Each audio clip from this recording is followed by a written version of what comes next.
হাসি মাত্র 15 মিনিট, কথা অনেক বাকি, শর্টকাট করতে হবে। মুসলমানদের যুদ্ধের সেনাপতি ছিলেন হযরত খালিদ বিন ওয়ালিদ, আল্লাহু আকবার। যার টাইটেল হলো সাইফুল্লাহ। খালিদ তো আল্লাহর তরোয়ার। লাইভ চলতেছে নাকি? ভিডিও চলতেছে?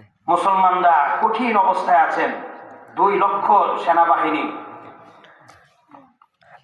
খালিদ বিন ওয়ালিদ যখন মুসলমানদেরকে মাত্র রেডি করছেন, এখন জিহাদের ময়দানে নামবে তরবারি নিয়ে, কাফেররা অলরেডি রেডি হয়ে গেছে।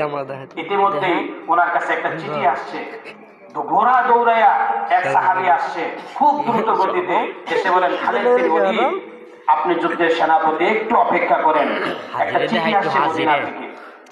চিঠিটা পাঠিয়েছেন হযরত ওমর রাদিয়াল্লাহু তাআলা আনহু। চিঠিতে লেখা যে আমাদের মদিনার খলিফা নবীর সাহাবী হযরত আবু বকর সিদ্দিক তিনি ইন্তেকাল করেছেন।